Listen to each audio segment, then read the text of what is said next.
Hello everyone, thank you so much for joining us. Today I'm really excited to be sharing this video with all of you because I have a special guest. We're going to be talking about core strength and the importance of core integrity for everyone, but especially women who have just had babies. So this is Marian. Hi, thanks so much, Sabrina, for having me here. I really appreciate that you trust me with your audience. So I'm Marian. I am a registered dietitian and a certified personal trainer. I am also a mother of 4 boys. So the reason behind teaching core integrity for me is I have a personal story to share along those lines. So after baby number 2, I have 4 boys. After baby number 2, I got on board with a fitness program because I was ready to take better care of myself. I had 2 kids to take care of, and I was like, okay, it's time to take care of myself. And I got on board with a local gym, and I did a great job, and I lost the baby weight, and 6 months into it, I was in the best shape of my life, and I'm like, something's not right, something's not right with my body. And I thought I maybe had a hernia or something like that. My father had a hernia, so I assumed it was a hernia. Yeah, and you were so excited to get into that, oh, I lost the baby weight, and that has to feel good. Yeah, no, it felt amazing. I felt amazing. I was in really amazing shape. And then, but it wasn't right. My stomach wasn't right. And so I go to the doctor and I'm like, okay, I have a hernia or something, something's not right. I'm in the best shape of my life. I don't need to lose any more weight. What's going on with this? And he said I had a condition called Diastasis Recti. And I had never heard of that before. I wasn't a fitness professional at that time, totally new to me. And I'm like, okay, well, what do I do about it? Because I don't want my stomach to look like I have a hernia. Yeah. And he didn't have any tips for me. So I went home and I Googled, and I knew that I wanted to become a fitness instructor. So I did a ton of research on postpartum care and what you need to do after having a baby. And it turns out that crunches and planks and all the twisting movements that we're so conditioned are good for our bodies are really probably the last thing you should do right after having a baby. That was actually, for me, that was exactly the first thing I started doing. Was I got into this plank challenge thing, and I started out, and then just that same week, I think it was a few days after I actually started, I found out about what you offered. Perfect. And I was like, okay, good thing I didn't rip my stomach up or something weird like that. Yeah. So I don't know if you can see the picture, but let's see. Can you see it? Maybe not. But it looks like there's a huge bump right there, and that's actually my stomach. So what happened is when you have diastasis recti, you actually have 3 muscles, right? You have your rectus abdominis, which is your 6-pack, the muscle that's going along here. You have your obliques right here along the side of your rectus abdominis, and then you have your inner core, which is your horizontal muscle that actually holds everything in. And that is what supports the baby actually when you're pregnant. That's what stretches out and holds everything in, the baby and your organs. So the first thing after having a baby is really what you need to do is retrain the inner core, because if you're doing a sit-up, you're actually putting a ton of pressure on that inner core, when really what you need to be doing is pulling it in, not creating that pressure. So that's what I was doing, is I was doing a ton of planks and twisting movements, twisting for the obliques and planks for the rectus abdominis, but I was completely ignoring the inner core because I didn't know about it. I didn't know that there was this muscle underneath everything else that needed to be strengthened that was very loose because I was front-loaded for 9 months. And was that the part that was creating that bulge? Yes. Okay. So my stomach actually, when I did a sit-up, looked like this. It looked like an upside down V, because what was happening is my inner core was going through the 6-pack muscle, because the 6-pack muscle had separated. So my inner core was coming through my 6-pack, or your rectus abdominis muscle. So poor stomach. I mean, after you go through the 9 months of pregnancy, and then you go through all the excitement of trying to exercise, and then dealing with that's rough. Yeah.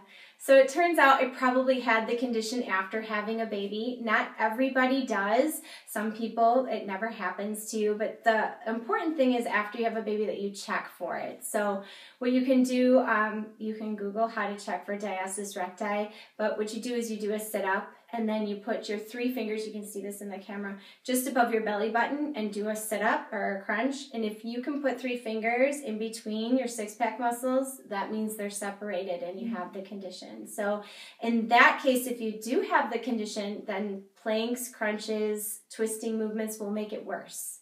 Speaking from experience, it will make it worse, and so those are not advised. And so moving forward, so what do you do if you have diastasis recti? So then you really only focus on the inner core training. So you skip all the traditional core stuff and really work on that inner core training. And there's certain exercises that you can do to pull that stomach back in. And it's not just for females either, you know. Men can get diastasis recti from overtraining, so it's important to not overuse your rectus abdominis muscles. And I've heard too that that happens, or you can tell because people's like when they have a 6-pack, they're not like this, but they're like parted. Yeah. Is that so? If somebody is exercising, they have a 6-pack, but it's not like this, and it's this way. Yeah. That means that inner muscle. Like I said, if you can put 3 fingers in between there, that means your abdominal muscles have separated. So, and you'll make it worse with over exercising and doing all of those strength training exercises like planks, twisting, and sit-ups. So very important to stay away from those if you have diastasis recti, because it will make it worse. And 2, if you totally ignore that inner core, you're going to have poor core strength, right? So if everything's front loaded here, pulling forward, you're actually pulling your back out of alignment as well. So core strength also includes your back muscles as well. A lot of people don't know that, but your core is part of your back as well.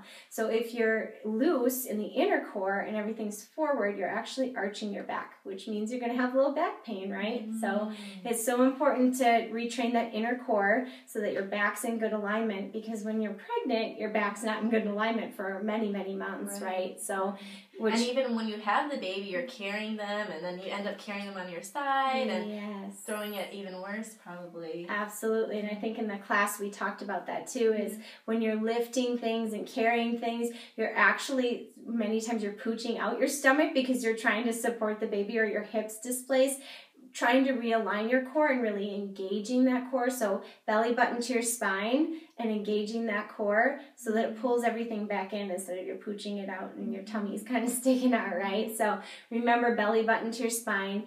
But important to know that when you're doing that, you're not holding your breath. So everybody goes, is it like sucking in? And it's not like sucking in. So sucking in, you think of you're holding your breath, right? You're like trying to hold in your stomach so no one can see your little pooch, but that's not.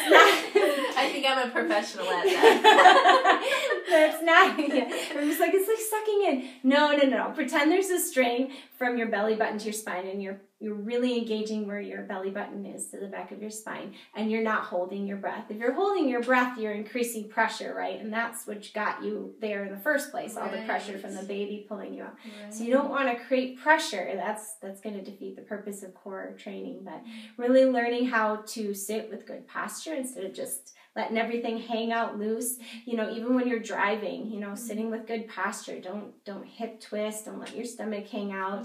And really engaging that inner core whenever you're lifting something, whether it's a baby or, you know, something off of the floor.